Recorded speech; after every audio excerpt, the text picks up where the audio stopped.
folks, it's Eurovision Ireland, and we're back with another one of our reviews for the songs in the 2026 Eurovision Song Contest. We've got four in the can already, so go feel free to watch them. We're going to be reviewing the songs that were in pot five this time, which are Cyprus, Greece, Latvia, Lithuania, Malta, and San Marino.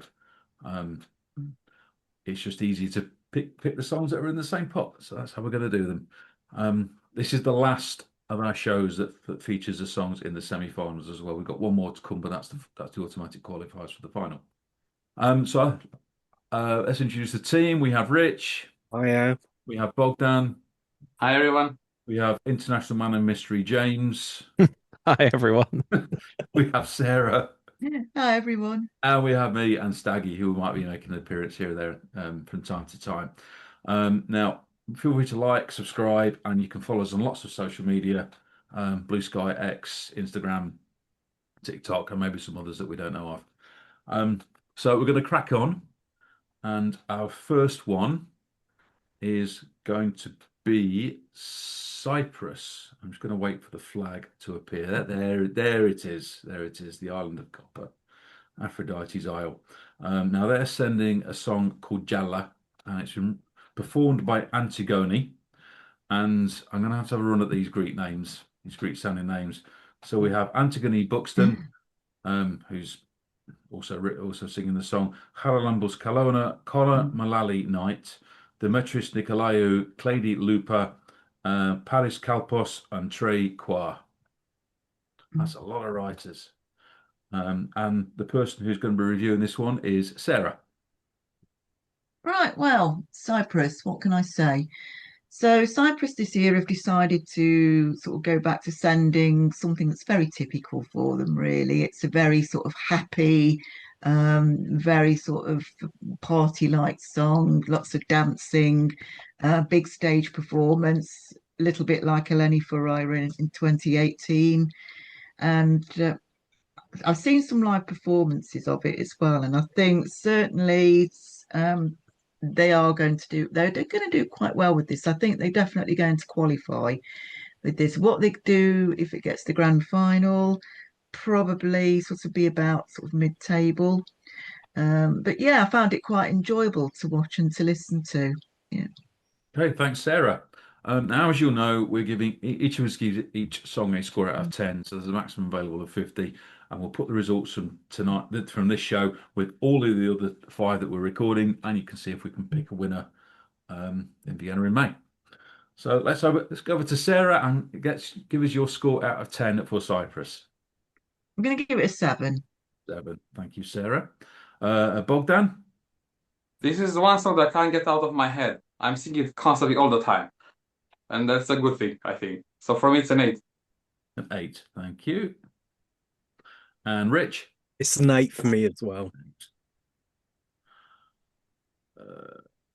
Okay, yeah. And James? You can't see me, but I'm dancing on the table, so I'm giving this a 10. I love it. 10. Okay, yeah. And it's getting an 8 from me. Any song that uses the word siftatelli, which means belly dancing, always gets a high score from me. Right, moving on, we're going to the other Greek-speaking nation, which is, of course, Greece. Now, they're singing a song called Ferto, and it's been performed by Akilas, and he's co-written the song with Orpheas Nonis, Theophilas Pousboris, and Thomas Papathanasis. Yeah. And the person reviewing this one is James. Your Greek's really coming along, John. I'm impressed. Thank you. So this one, when I was listening to snippets for the Greek national final, this was one that stood out to me. And I thought, okay, it's got quite a traditional sound in there. It's got that sort of furious string instrument in there. I really like that.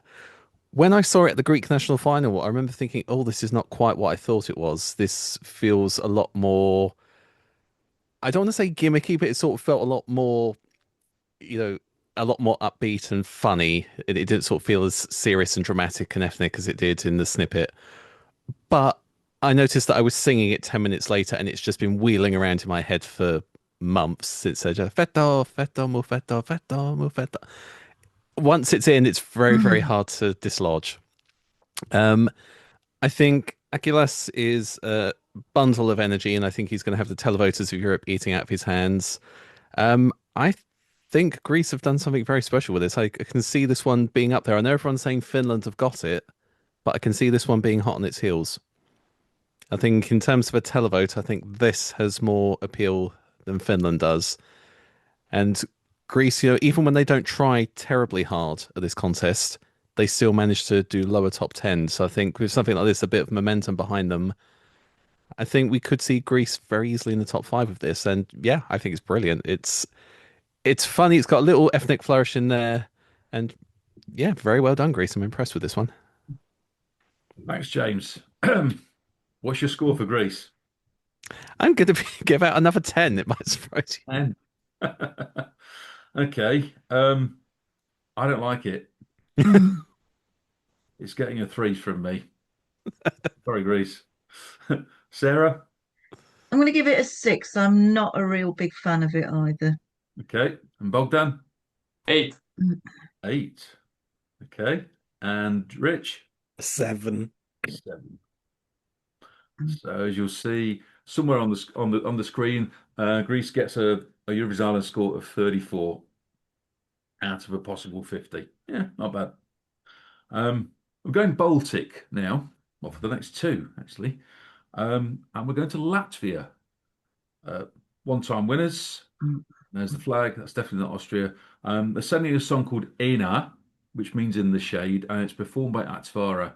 Now she's co-written this song under her name, Liana Stormane, along with Yanis Yachmenkins.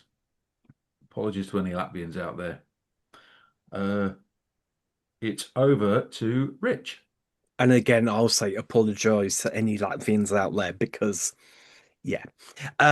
So I watched the national final performance again. What struck me was the silhouette in the background. It reminded me of Goodbye TSD Estonia 2015. So they've got that sort of theatrical setting. I found it very slow and it didn't really get going for me. Again, personal opinion. And in places it sounded like she was wailing, to be honest. It's brilliant that it's been sung in Latvian. Last year there was a record 20 languages sung at Eurovision. So it's nice that more countries are sticking to their own language. But for me, I don't think it's going to do that well. Okay, thanks, Rich. What's your score for Latvia? A very kind 3. 3. Okay. James, what's your score for Latvia? I'm giving this an 8. I think she's the technically strongest singer we have in the contest this year. Yeah, it's getting a 6 from me. Better than average. Sarah? 4. A 4. Thank you. Bogdan?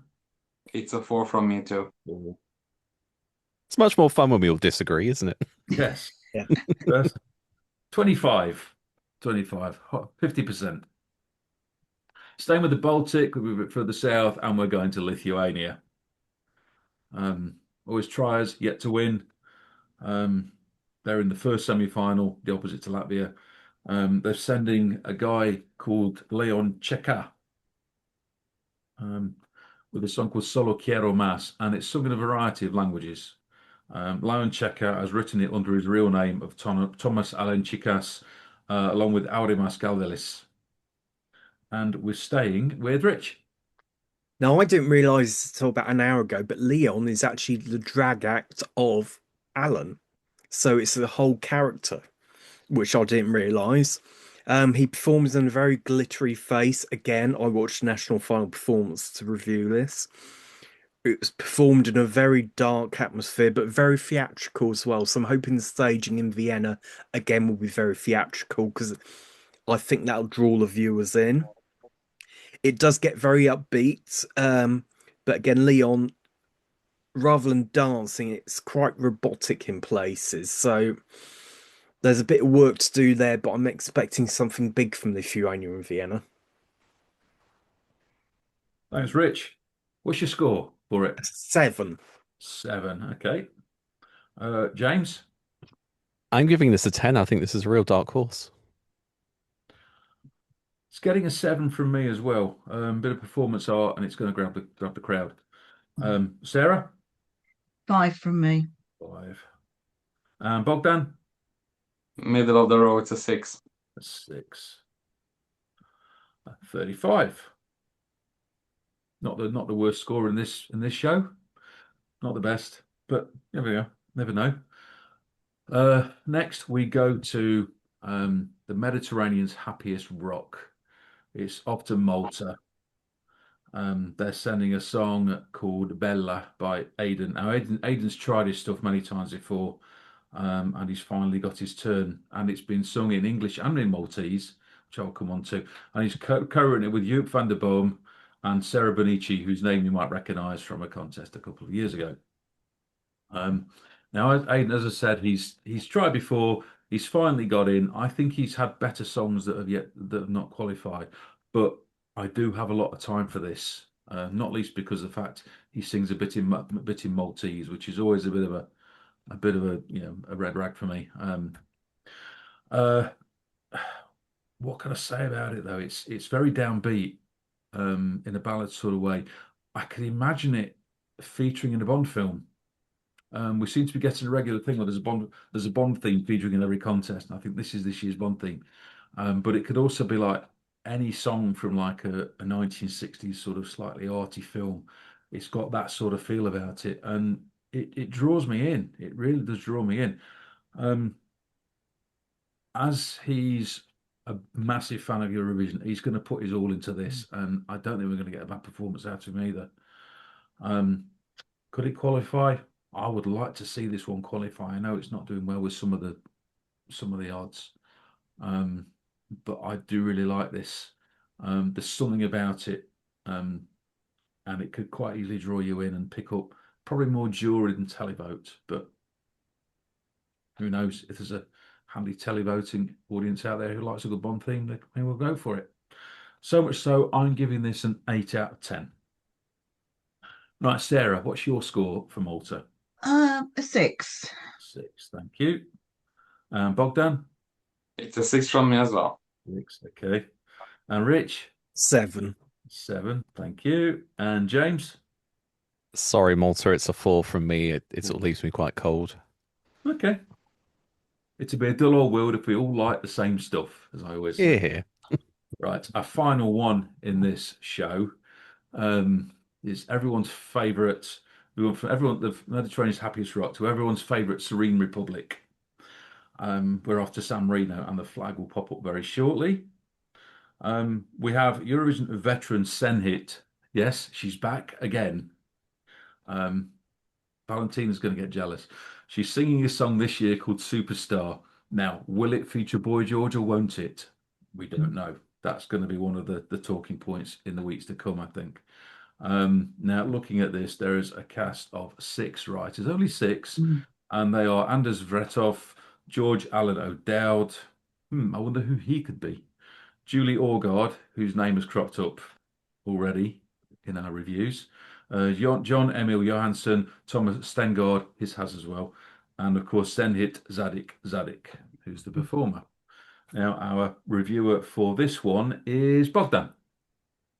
Thank you, John. So, like you said, the Freaky Queen returns, and for the 3rd time to Eurovision. This time collaborating with Boy George. We'll see. What can I say? It's a fun, energetic song. It's that disco vibe, and that has also a little bit of nostalgia in it. That San Marino kind of got used to this kind of vibe on the stage of Eurovision. Senid, like we know, she has a very versatile voice, and I just like it. It's a song that celebrates uniqueness and being who you are. It's fun. It's a song you can enjoy listening to. And like you said, the big question is, will we have Boy George on the stage? Yes or no? Because everyone, I think, is just wondering, will we have him or not? Yeah, that's it. Like, I'm just curious how it's gonna be on the stage. And from me, I think it's between a 6 and 7, the trend. So at the moment, a 6. So we'll see. A 6. Okay, thanks, Bogdan. You beat me to it there. I was going to keep score. A 6 out of 10. Rich, what's your score for San Marino? I'm going to give it a 5. 5, thank you. And James? I'm going to give it a 5 as well. 5. And oh dear, it's getting a 5 from actually do. And finally, Sarah, I'll be a bit more generous, give it a 6. 6. So that scores 27, and that's not the lowest score of this show.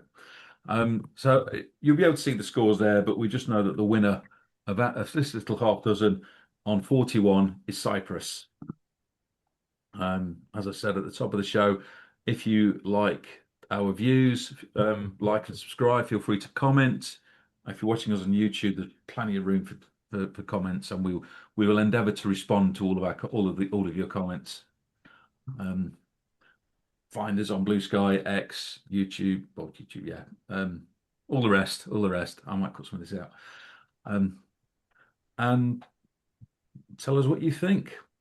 So this is the 5th of 6 shows. We have one more to come, which will be the grand finalists. So we're going to sign off now. So it's goodbye from James. Bye, everyone. From Bogdan. Bye, everyone. From Sarah. Bye, everyone. From Rich. Bye. From me and Staggy. Thank you and goodbye.